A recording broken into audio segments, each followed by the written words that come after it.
Nella sala grande della reggia di Itaca è notte fonda.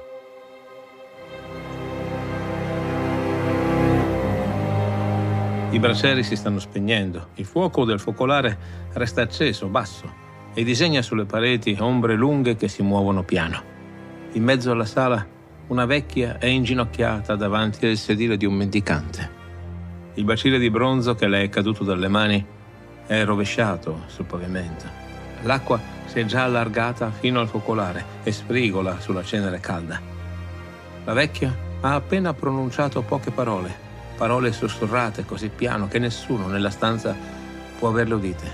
Solo il vecchio mendicante le ha sentite. Tu sei Odisseo.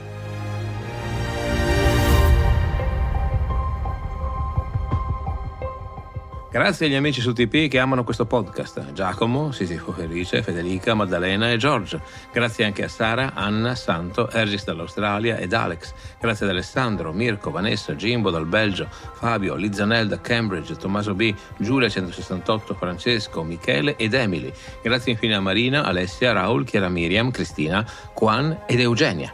Diventa anche tu parte di questa avventura. Supporta questo podcast andando su TP usando il link in descrizione.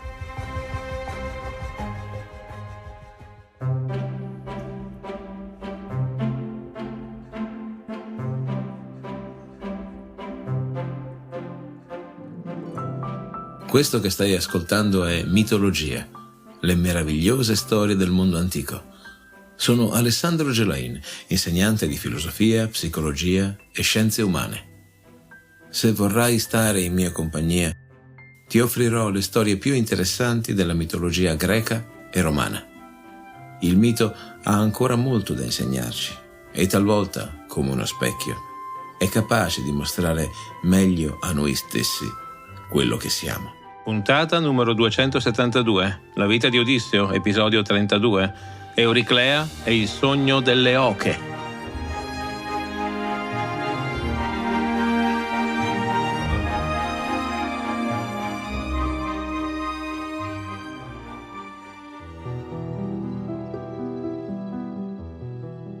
Prima di cominciare, c'è una domanda che di certo ti è balzata in testa negli ultimi momenti dello scorso episodio. Quando Odisseo ha chiesto a Penelope di farsi lavare i piedi proprio da una vecchia, sapeva a cosa stava andando incontro. Sapeva che in quella casa c'era una sola vecchia e che quella vecchia era l'unica persona oltre a Telemaco capace di riconoscerlo. Le possibili risposte sono diverse e nessuna chiude del tutto la questione. Forse Odisseo voleva esattamente questo. Voleva un alleato in più dentro la reggia oltre il figlio. La nutrice è preziosa, governa le ancelle, conosce ogni stanza, sa chi è fedele e chi non lo è. Avere lei dalla sua parte cambia molte cose. O forse no. Forse in quel momento la sua mente era altrove, occupata a tenere a freno l'emozione di vedere Penelope, a non sbagliare una parola, a misurare il peso delle bugie che le stava raccontando.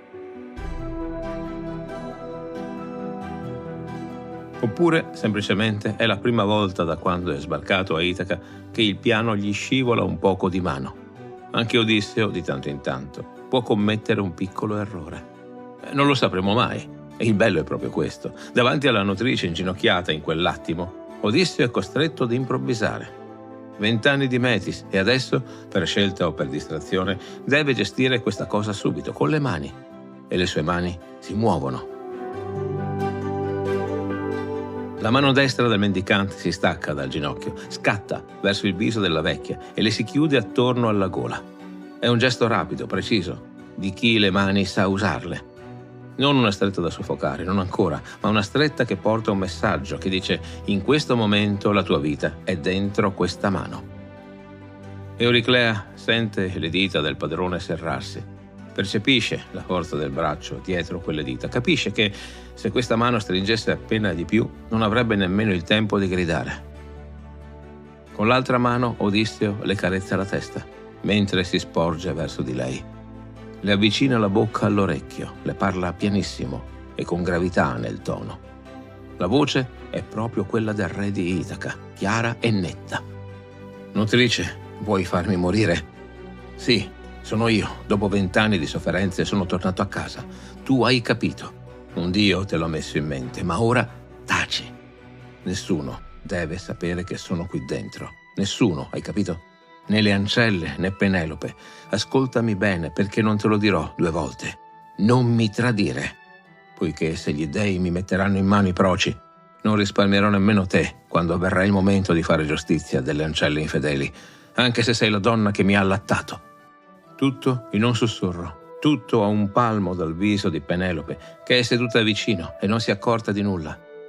La vecchia si trova in una situazione che non avrebbe mai immaginato. Ha riconosciuto il suo bambino dopo 20 anni e ora lui le ha messo la mano alla gola promettendole la morte. Euriclea, però, non è una donna qualunque. Ha governato per decenni la parte femminile della reggia di Itaca, ha visto morire mariti e figli, ha cresciuto Odisseo, ha cresciuto Telemaco, conosce ogni segreto di questa casa. Sa, in questo preciso istante, che quella mano alla gola non è una minaccia. È il modo in cui Odisseo le sta dicendo: il piano è in atto, sii e resta al mio fianco. Risponde piano, tra l'emozionato, il sorpreso e forse anche un po' di rimprovero. Figlio mio, che parola ti è uscita dai denti? Sai bene quanto io sia ferma, irriducibile.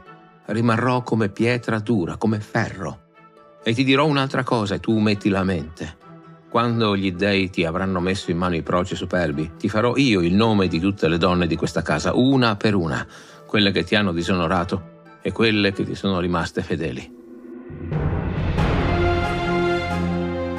Per un lungo attimo i due si guardano. Odisseo allenta la presa, sorride alla vecchia, le risponde a bassa voce e la voce ora è di nuovo quella del mendicante stanco. Nutrice, perché mi vuoi nominare le ancelle? Non occorre, saprò io da solo distinguere ciascuna. Tu fai una sola cosa, mantieni il segreto e lascia il resto agli dèi. Euriclea china il capo, si tira su lentamente, si china a raccogliere il bacile rovesciato. Va a prendere altra acqua. Quando torna è già un'altra donna. Riprende a lavare in silenzio, con i polpastrelli che conoscono ogni segno di quel corpo ma che fanno finta di non sapere. Penelope, intanto, sul suo seggio, è seduta con le mani in grembo. Non ha alzato lo sguardo quando il bacile è caduto. Non ha sentito il sussurro della nutrice. Non ha visto Odisseo sporgersi e parlare ad Euriclea bocca a orecchio. Atena le ha distolto la mente. Per pochi secondi cruciali, in quella sala, la mente della regina è stata spostata altrove. Forse era assorta nel ricordo del marito, forse pensava al figlio dormiente, al piano di sopra. Forse niente, semplicemente la dea le ha steso un velo davanti ai pensieri. Comunque sia, quando Euriclea torna col bacile pieno, Penelope è ancora là, immobile, persa nei suoi pensieri e non si è accorta di niente. Riprende a parlare con il mendicante come se non fosse accaduto nulla.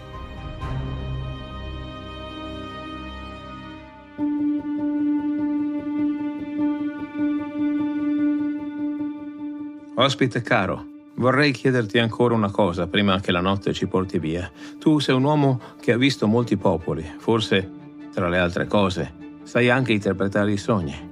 Io ne ho fatto uno e non riesco a togliermelo dalla mente. Vedi, nel mio cortile io tengo 20 oche bianche. Beccano il grano vicino alla vasca. Le amo molto, è una cosa stupida, lo so, ma è così, mi piace guardarle. Nel sogno erano tutte là, intente al loro grano. Poi, all'improvviso, è scesa dalla montagna una grande aquila dal becco ricurvo. Si è abbattuta sulle oche, una per una, e le ha uccise tutte. Quelle giacevano ammucchiate nel cortile, morte. Io piangevo, gemevo, e attorno a me si affollavano le altre donne a consolarmi. E mentre piangevo, l'aquila è tornata indietro. Si è posata sul tetto sporgente, mi ha parlato, con voce umana, e mi ha detto: «Figlia di Icario glorioso, fatti coraggio. Questo non è un sogno, è una visione vera. Le oche sono i proci, e l'aquila che le ha uccise sono io, tuo marito, tornato per farne strage». Allora il sonno mi ha abbandonato. Sono corso alla finestra e ho visto che le oche nel cortile beccavano ancora il grano, vive, tranquille, come ogni mattina. Penelope tace. Il vecchio risponde con una sicurezza che per un mendicante potrebbe risultare quasi sospetta. Penelope però è preoccupata e non la coglie. «Mia signora, Non c'è altro modo di interpretare questo sogno. Te l'ho detto Odisseo stesso, dentro il sogno, come andrà a finire. I proci moriranno, tutti. Nessuno scamperà al destino. Sembra una risposta veloce, da indovino di mestiere, forse un ciarlatano. In realtà è una promessa che Odisseo sta facendo a sua moglie e che lei sente arrivare come fosse l'eco di altre voci e non riconosce.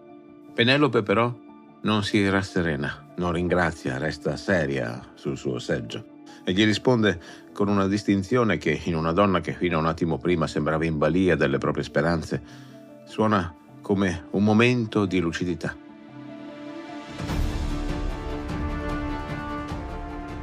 Ospite, i sogni sono cose strane e ambigue e non tutti si avverano per gli uomini. Vedi, le porte attraverso cui i sogni vengono immortali sono due. Una è di corno, l'altra è d'avorio. I sogni che escono dalla porta d'avorio portano un messaggio vano, un inganno. Quelli che escono dalla porta di corno invece sono veri, sempre. E l'uomo che li riceve sa di averli ricevuti.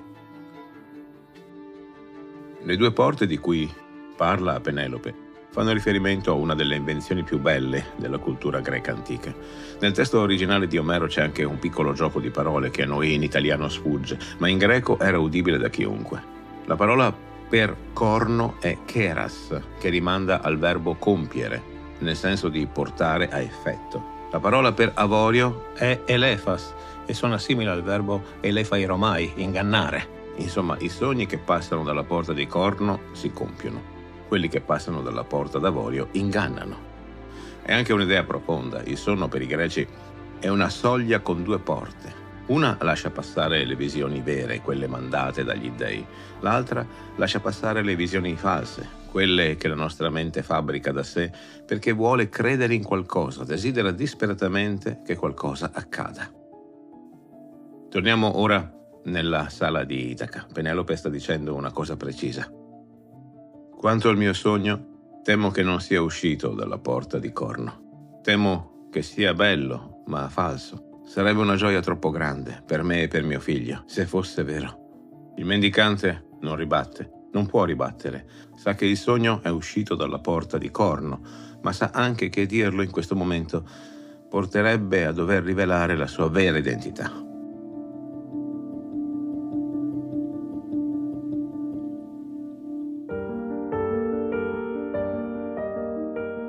Penelope tace per un istante, poi cambia tono. Quando riprende a parlare, la voce è più ferma.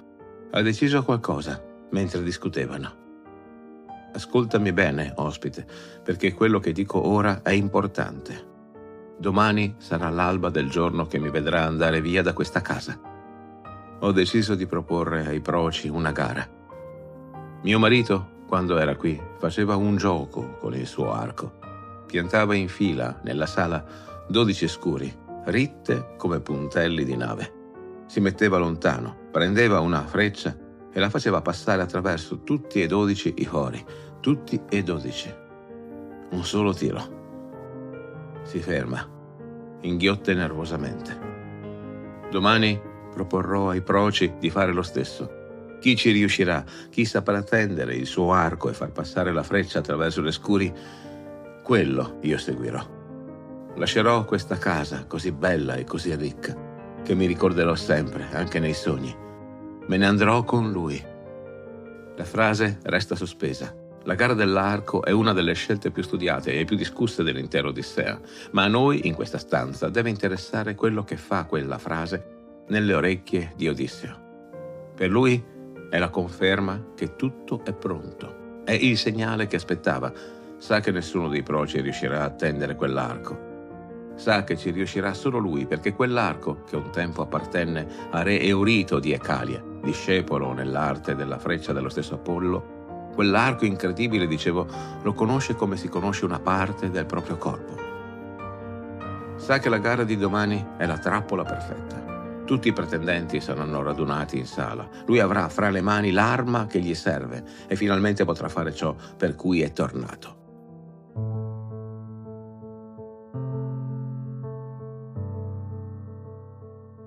Mia signora, non rinviare questa gara. Ascoltami. Prima che i proci riescano a tendere l'arco di Odisseo, tuo marito sarà qui. Te lo dico io. Frasi potenti, ma dette come si dice una previsione qualsiasi. Eppure è una promessa precisa. Domani. Penelope ascolta e di nuovo non capisce. Sorride. Ospite, se tu volessi restare qui seduto a parlarmi, il sonno non scenderebbe sulle mie palpebre. Agli uomini, però, gli dèi hanno posto un limite e nessuno può vegliare per sempre.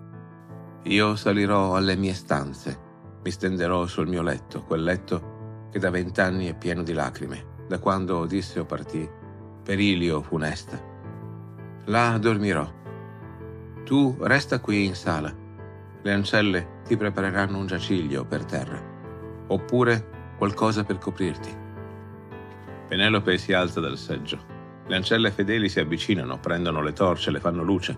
Lei attraversa la sala lentamente, passa accanto al mendicante senza guardarlo e sale lo scalone. Le luci salgono con lei, oscillanti, e si perdono al piano superiore. Nella sua stanza si stende sul letto. Per un po' resta sveglia. Pensa al vecchio mendicante seduto al piano di sotto e si chiede da dove le venga questa voglia di credergli. Pensa al sogno delle oche e si chiede da quale porta sia uscito. Pensa a domani. Pensa alla gara dell'arco. Pensa al marito che non torna. Piange Odisseo finché Atena, dolce, non le manda il sonno sulle palpebre. Giù in sala, intanto, il fuoco si è abbassato del tutto. Il vecchio mendicante è solo. Le ancelle hanno spazzato i resti del banchetto e sono andate nelle loro stanze. Anche Euriclea, dopo aver coperto il padrone con una pelle di pecora, si è ritirata. Odisseo si sdraia per terra sopra una pelle di bue non conciata vicino al focolare, ormai tiepido. Si copre alla meglio. Resta con gli occhi aperti. Al piano di sopra dorme sua moglie. Lui ha passato la sera intera a parlarle, senza poterle dire chi è. L'ha ascoltata raccontare un sogno in cui lui stesso le appariva. Le ha promesso sotto travestimento che il marito sarebbe tornato l'indomani. E lei se n'è andata a dormire credendo di aver parlato con uno straniero qualunque.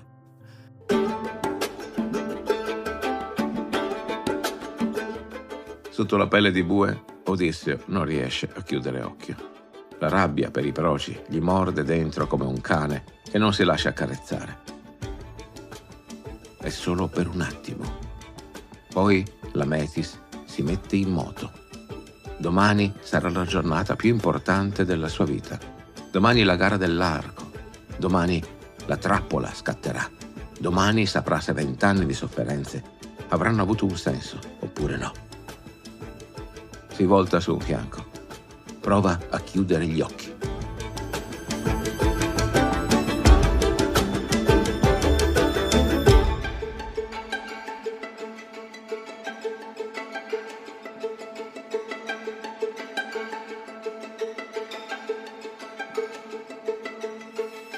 Fatti sentire, la tua voce è fondamentale per questo viaggio.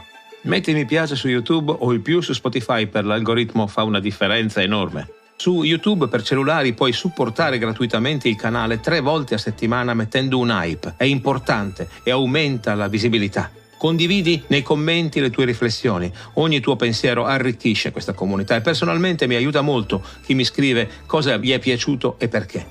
A proposito, ti è piaciuto questo episodio? E suggeriscilo a chi potrebbe apprezzarlo. Non c'è gesto più sincero per far crescere insieme questo progetto.